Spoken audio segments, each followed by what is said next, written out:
ধন্যবাদ। কান্তাপুর প্রোগ্রেসিভ পার্টির সেন্ট্রাল কমিটির প্রেসিডেন্ট। আজি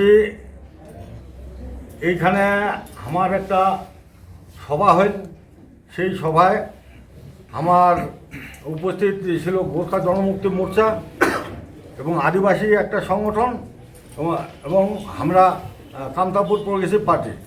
আর দুইটা সংগঠন যে কোনো কারণে আসিবার পারে নাই, যেটা একটা জিসিপির অমল দাস আর একটা আদিবাসী সংগঠনের চন্দন লাকড়া লোহার আসিবার পারে নাই। তো আজকে হয়তো আমরা একটা ঐতিহাসিক রেকর্ডের দিকে প্রবেশ করেছি, যে আগামী দিনে এই উত্তরবঙ্গ রাজ্যের জন্য আমরা একটা মারমুখী আন্দোলনের প্রস্তুতি নিয়েছি। এই বার্তাটা আজ আমরা উত্তরবঙ্গের বিভিন্ন যে সামাজিক সংগঠন এবং রাজনৈতিক সংগঠন এই বার্তাটা উমার কাছে পৌঁছে দিব এবং উমারও সহযোগিতা অবশ্যই আশা করি। এবং সব সংগঠন মিলে আমরা দক্ষিণবঙ্গ থেকে আলাদা হওয়ার চাই। ওই জন্যই আজকাল এই সভায় আমার উপস্থিত থাকার। नॉर्थ बंगाल बाइक जो बोल रहा है आप रहा है जो पॉसिबिलिटी हाँ, आप लोग समर्थन है हाँ हाँ ऑफकोर्स समर्थन में हाँ हाँ नॉर्थ बंगाल जब होगा तो आप सपोर्ट करेंगे सेपरेट होगा तो वो सेपरेट होगा तो हाँ, जी। हाँ सपोर्ट करेगा सपोर्ट करेंगे हाँ। ऑल उलान पार्टीबाट प्रेसिडेन्ट किशोर कुजुर। जोहर, आप लोगों के चैनल के माध्यम से पूरा ताई और डुअर्स में आदिवासी जो आंदोलन को लेकर के लड़ रहे हैं उसके ऊपर हम लोग मंथन चिंतन हम लोग आज दार्जिलिंग के इस सिंगामारी के इस गोरखा जनमुक्ति मोर्चा के हेड ऑफिस में हम लोग बैठ करके एक चिंतन मंथन किए। उसमें आदिवासी जिस लड़ाई को लड़ रहे हैं, जिसके लिए लड़ रहे हैं अपना हक और अधिकार के लिए, जो हम लोग का जिस तरह से जो डिमांड है उसी तरह से गोरखा जनमुक्ति मोर्चा का भी डिमांड है, कांतापुर प्रोग्रेसिव पार्टी का भी जो डिमांड है वही डिमांड आदिवासियों का भी है, अपना डिमांड है। आदिवासियों के लिए जो लड़ रहा है, जो अलग से तराई और डुअर्स में जो बिरसा मुंडा रेजिमेंट के लिए डिमांड है, या तराई डुअर्स में आदिवासी ऑटोनोमस काउंसिल के लिए जो डिमांड है उसी तरह गोरखा जनमुक्ति मोर्चा का डिमांड है गोरखालैंड। उसी तरह कांतापुर प्रोग्रेसिव पार्टी का जो डिमांड है कांतापुर स्टेट। तो केंद्र सरकार की ओर से जो रिपोर्ट आ रही है, जो मैसेजें आ रही है, उस हिसाब से अगर सेपरेट स्टेट हो जाता है या नॉर्थ बंगाल अलग हो जा रहा है होता है तो हम लोग का जो आंदोलन है, हम लोग जो जिसके लिए आंदोलन कर रहे हैं वो व्यर्थ ना जाए, जो हम लोग का जो मेहनत बेकार ना जाए, इसलिए हम लोग फिर से यूनाइटेडली हम लोग आंदोलन करना चाह रहे हैं। जो मुद्दा हम लोग निजी जो अपना मुद्दा है उसको फिर से हम लोग ग्रास रूट से उठा के हम लोग दिल्ली सरकार को हम लोग सौंपेंगे। जो हम लोग का जो डिमांड है, हक और अधिकार का जो लड़ाई है, उस लड़ाई को हम लोग केंद्र सरकार के समक्ष रखेंगे। किस टाइप का आंदोलन सोच रहे हैं आप लोग? ये जो लड़ाई है हम लोग का, ये जो लड़ाई है जो किस टाइप से हम लोग लड़ना चाह रहे हैं, जैसे कि हम लोग यूनाइटेडली जॉइंटली, जैसे कि कांतापुर प्रोग्रेसिव पार्टी है, गोरखा जनमुक्ति मोर्चा है, उसके बाद में हम लोग का आदिवासी ऑर्गेनाइजेशन है, जैसे हम लोग बिरसा मुंडा आंदोलन एक आदिवासी ऑर्गेनाइजेशन है। इसके माध्यम से हम लोग लड़ाई लड़ रहे हैं और डुअर्स और तराई में जितना भी आदिवासी ऑर्गेनाइजेशन है हम लोग एक साथ में कनेक्ट करके, और भी अदर्स पार्टी है उस पार्टी को भी हम लोग एक साथ मिल करके एक यहाँ का जो पॉलिटिकल सॉल्यूशन के लिए हम लोग यदि नॉर्थ बंगाल अलग हो गया तो आपका डिमांड तो अलग है। आदिवासी ऑटोनोमस गोरखा जनमुक्ति गोरखालैंड है, कांतापुर का अलग है, तो ये कैसा आगे बढ़ाएंगे? यदि गवर्नमेंट ने एक ही व्यवस्था तीनों पे थोप दिया तो आप लोग क्या करेंगे? जैसे कि उसी के लिए हम लोग बैठे हैं, उसी के लिए हम लोग यूनाइटेड हो रहे हैं। अगर सेंट्रल गवर्नमेंट कहीं यूटी कर दिया या सेपरेट स्टेट कर दिया, उसके लिए चिंतन मंथन के लिए हम लोग एक ऑर्गेनाइज कमेटी बनाएगा, एक गवर्निंग बॉडी बनाएगा, वही रिपोर्ट करेगा। जो भी सेपरेट स्टेट हो या जो भी हो, उसको हम लोग यूनाइटेडली हम लोग सिद्धांत करेंगे, गवर्नमेंट के समक्ष रखेंगे कि हम लोग का क्या चीज़ होने से अच्छा होगा, उसको हम लोग गवर्नमेंट के पास प्लेसमेंट करेंगे। यदि तीनों कम्युनिटी का एक ही व्यवस्था दे दिया तो आप लोग राजी है कि नहीं इसमें? उसके लिए हम लोग जितना भी ऑर्गेनाइजेशन है वो लोग से भी हम लोग जो रिपोर्ट हम लोग को एक रिपोर्टिंग कमेटी एक बनाएंगे, वो चिंतन मंथन करेगा। जैसे कि गवर्नमेंट अगर अनाउंसमेंट कर देता है, उसके ऊपर हम लोग गवर्नमेंट के समक्ष रखेंगे जो हमको पहाड़ में जितना भी पार्टी है, पॉलिटिकल पार्टी, क्या उन लोगों को भी आप लोग निमंत्रणा करेंगे इसके लिए? जरूर। जितना भी तारे या डुअर्स या नॉर्थ बंगाल में जितना भी क्षेत्रीय पार्टी है, जो भी सोशल ऑर्गेनाइजेशन है, सबको हम लोग करेंगे। इस बार का आंदोलन एक वर्कर, सब एक वर्कर। इस बार का आंदोलन जो भी गोरखा, आदिवासी, राजवंशी, हम लोग मिल करके जितना भी ऑर्गेनाइजेशन है सबको कनेक्ट करके जॉइंट मूवमेंट करेंगे।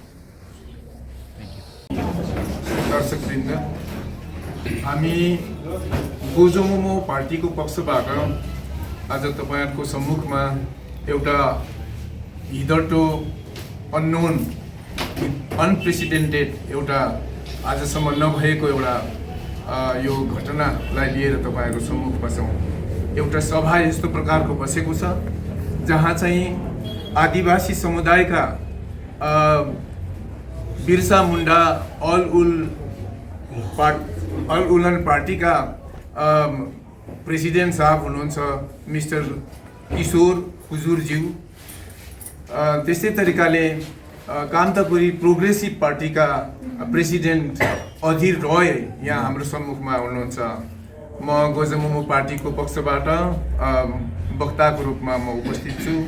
अनि हाम्रा जीएस साहब हुनुहुन्छ, राष्ट्रिय जीएस श्रीमान रोशन गिरिज्यू। र आज तपाईँहरूलाई हामीले एउटा खुसीको खबर हामीले भन्नुपर्छ। आज पर्यन्त यो उत्तर बङ्गालमा विभिन्न जाति भाषीहरूले आन्दोलन लड्दै आए।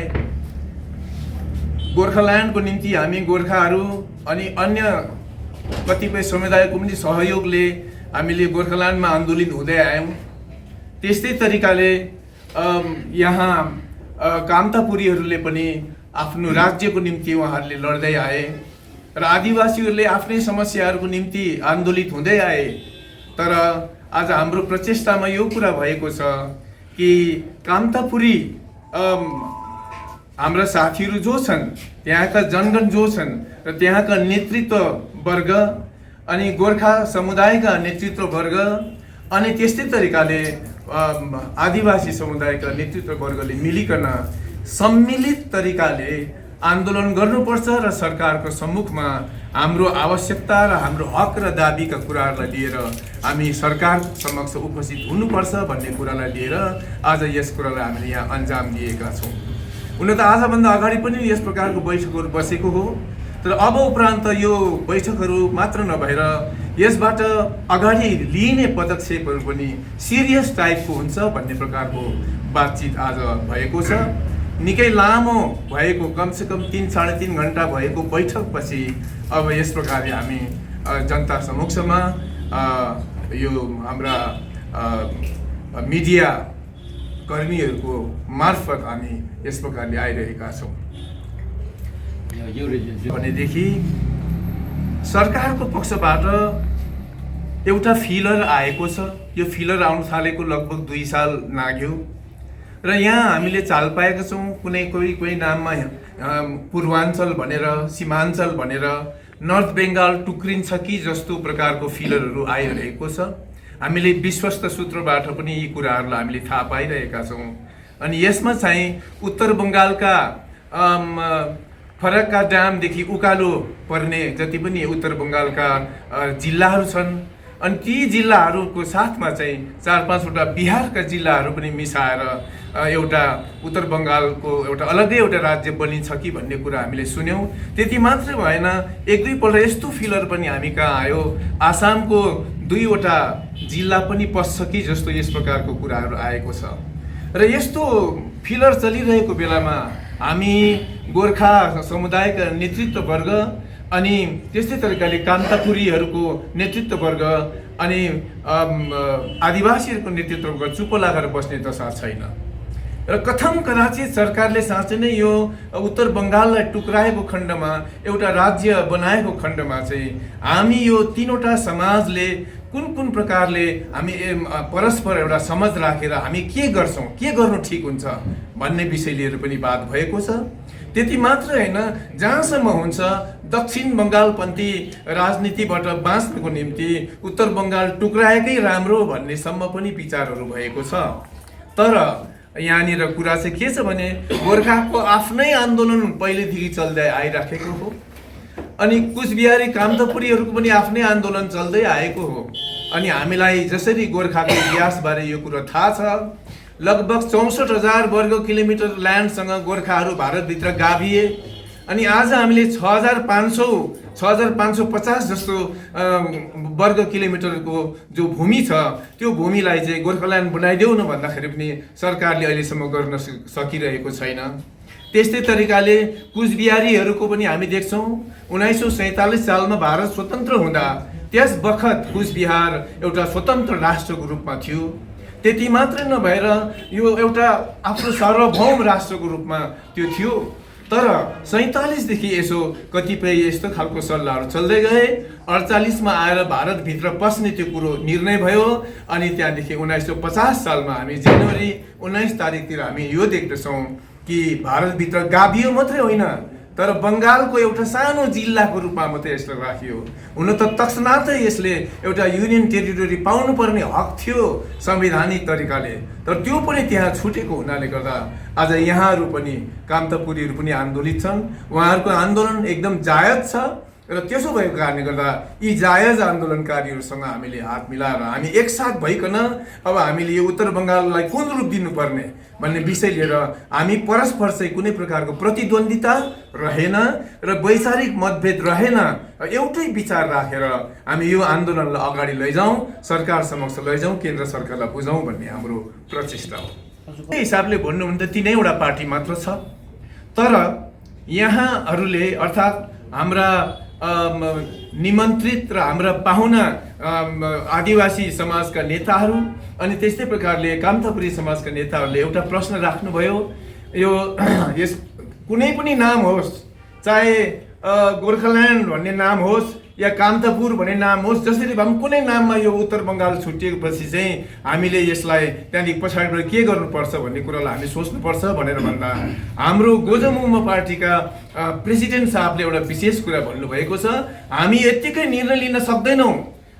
Admission open for the session 2023-2024 in 11 Commerce and Humanities at St. Xavier's School, Pedong. Education purpose is to replace an empty mind with open one. St. Xavier's School, Pedong, situated in the nest of lush greenery and perfect environment where better minds are made for future tomorrow. We have highly skilled teachers who does not pressure students but eases their minds to help them into their future career. Our school not only integrates art, culture, history, language into academic curriculum but also encourages students in music, dance and sports as an extracurricular activities. With the unity and service as our motto, we are glad to announce our fresh admission open for academic session 2023-2024 for the students of class 11 Humanities and Commerce. Hostel facilities also available for girls of class 3 to class 12 within the periphery of the school. For more details regarding fresh admission and hostel facility, contact number given below.